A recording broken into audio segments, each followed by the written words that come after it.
My fiancée's maid of honor pulled me aside at the rehearsal dinner. She's been texting her ex all week. I thought you should know.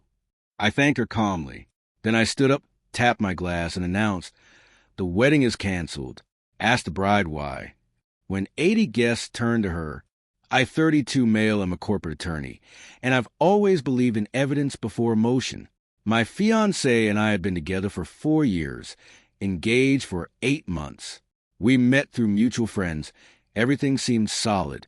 She worked in marketing, had a close group of girlfriends, and her maid of honor was her college roommate. The wedding was set for Saturday. Rehearsal dinner on Friday night at this upscale Italian place downtown. About 80 guests between family and close friends. I was running through my vows in my head, making sure everything was perfect. My best man kept cracking jokes to loosen me up. Parents were beaming. The usual scene. Then the maid of honor pulled me aside between appetizers and the main course. She touched my elbow, leaned in close, her expression tight. Can we talk? Outside. We went to the restaurant's back patio, this dimly lit area with string lights. She was wringing her hands. Wouldn't meet my eyes at first. What's wrong? I asked. She exhaled hard. I don't know how to say this. I've been going back and forth all week about whether I should tell you, but she's been texting her ex. A lot, like constantly.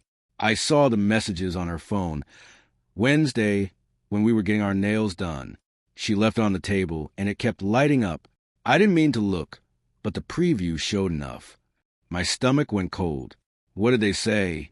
Things like, I miss you too, and I keep thinking about that night, and maybe we made a mistake. I confronted her about it later. Told her she needed to tell you. She swore it was nothing, that he was just having a hard time and reaching out. But I saw her phone again yesterday. More messages. She's been deleting them. I stood there processing. My brain went into lawyer mode immediately. You're sure about this? I took screenshots. I know that's awful, but I thought you should know. She pulled out her phone and showed me. The contact name was just a single letter. D. The messages were intimate, nostalgic, flirty. My fiancé's responses were engaged, reciprocal. There was talk about meeting up after things settled down. One message from him said, You sure you're making the right choice? Her response, I don't know anymore. The timestamp was from that morning. I thanked her calmly and walked back inside. The main course was being served. Everyone was laughing, toasting, clinking glasses. My fiancée was at the head table talking to her mother, smiling that smile I'd loved for 4 years. I sat down, picked up my fork, set it back down. You good, my best man whispered. No. I stood up, picked up my glass, tapped it with my knife. The room went quiet fast, everyone turning toward me with expectant faces. My fiancée looked up, surprised or pleased, probably thinking I was about to give some heartfelt toast. I have an announcement, I said. My voice carried. The wedding is canceled. It's not happening tomorrow. Asked the bride why. The silence that followed was suffocating. You could hear someone's fork drop. My fiancée's face drained to color, her mouth opening but no sound coming out. Her mother gasped. My mother looked confused, then horrified. What are you talking about? My fiancée finally managed, her voice shaking. Your ex. The one you've been texting all week. The one you're planning to see after things settle down.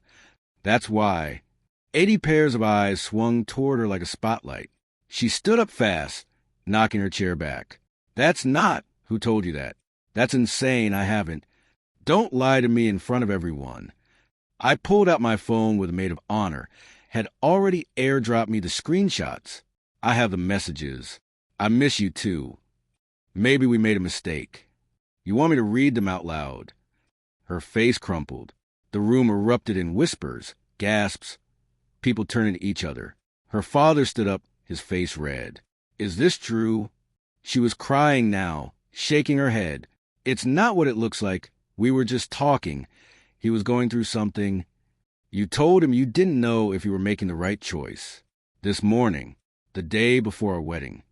I was confused. I didn't mean. You're confused? You've been planning this wedding for 8 months. We've been together 4 years. And you're texting your ex about maybe making a mistake? When exactly were you planning to figure out? During the vows. Her maid of honor was standing near the door, looking guilty but resolute. My fiancé saw her and something clicked. You told him? You showed him my private messages. Because you were lying to him, the maid of honor shot back. I told you to come clean, and you didn't. My fiancé turned back to me, desperate now. Please, let's talk about this privately. We don't need to do this here. No, you chose this. You chose to text him while we were planning our life together. You chose to delete the messages and act like everything was fine. So now everyone gets to know why there's no wedding tomorrow. Her mother was crying. Her father looked like he wanted to punch someone. My mother came over, touched my arm. Sweetheart, maybe we should. No, Mom, I'm done. I turned to the room. For everyone who traveled here, I'm sorry. There's no ceremony tomorrow. If you want to know why, ask her. I look back at my fiancé. I'm going to the apartment tonight to get my things. I expect you to not be there. Then I walked out. My best man followed, my father right behind him. I could hear the chaos erupting behind me, but I didn't care. I got in my car and drove to our apartment with my best man following. She'd beaten me there somehow. She was standing in the living room when I walked in, mascara streaked down her face. Please, let's talk about this. I made a mistake, but I love you. I want to marry you. No, you don't. You want to marry the stability I provide. You want the life we planned. But you don't actually want me, or you wouldn't be texting him. I wasn't going to do anything. I swear it was just talking. Just talking? You told him you didn't know if you were making the right choice. I was scared. Wedding jitters. That's all it was. Don't insult me. I'm a lawyer. I know what evidence looks like. You were keeping your options open. And tomorrow you were going to promise to be faithful while texting another man behind my back. She was sobbing harder now, reaching for me. I stepped back.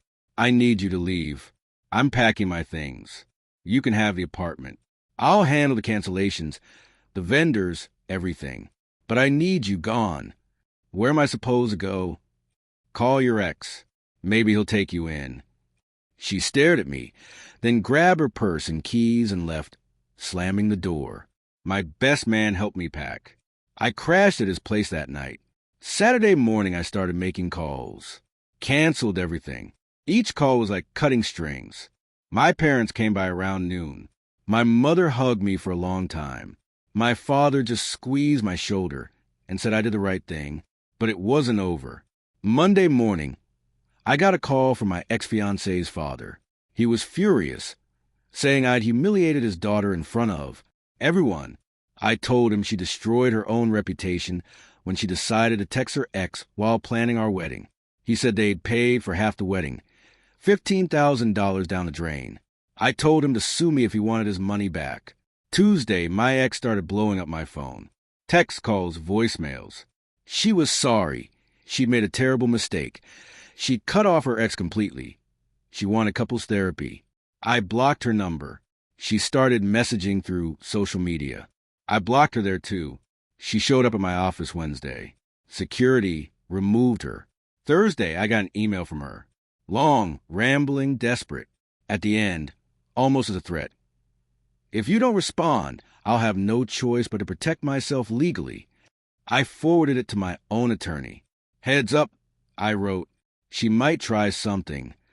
Friday, exactly 1 week after the rehearsal dinner, I was served with papers.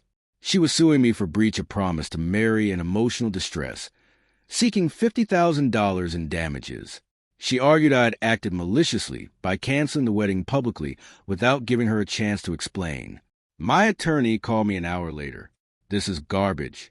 Nevada abolished heart bomb actions decades ago. Breach of promise to marry isn't even valid here, and she's the one who was texting her ex. We'll get this dismissed fast, and we can countersue. Do it. We filed a motion to dismiss, along with a counterclaim.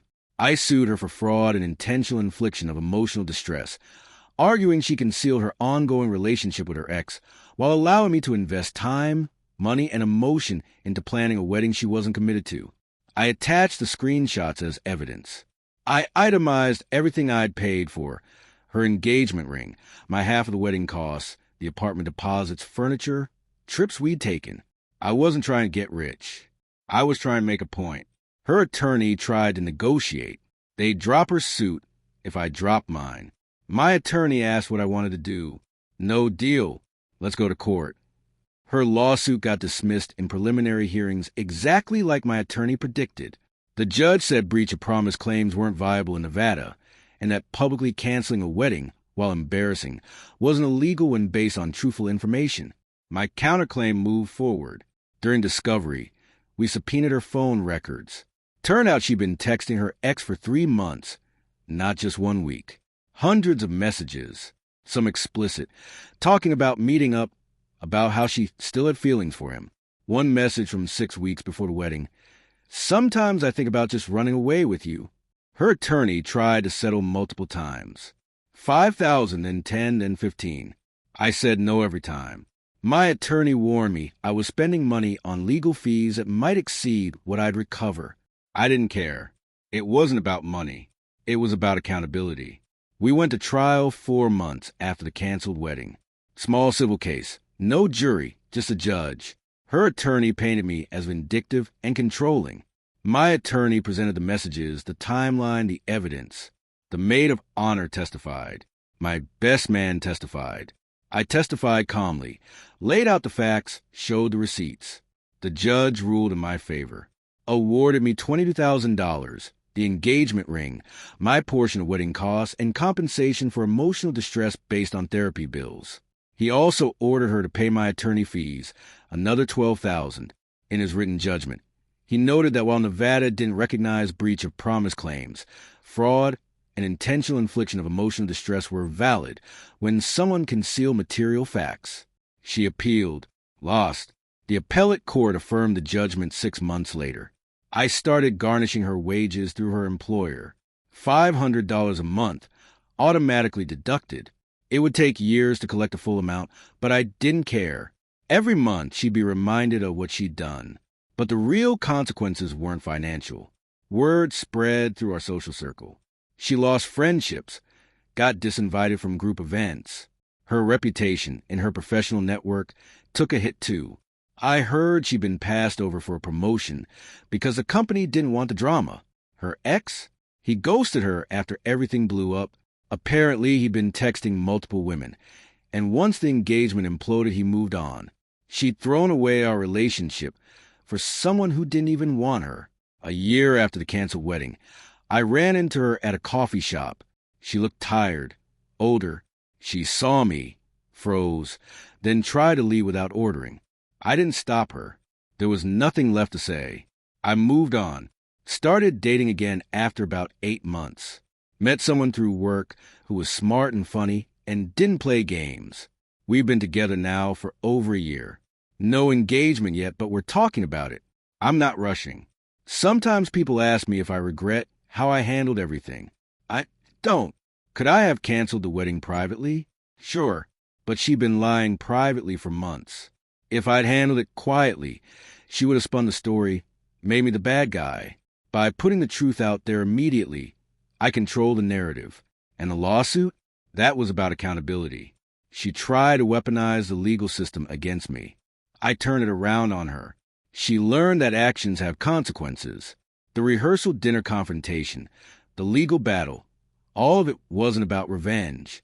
It was about refusing to be a doormat.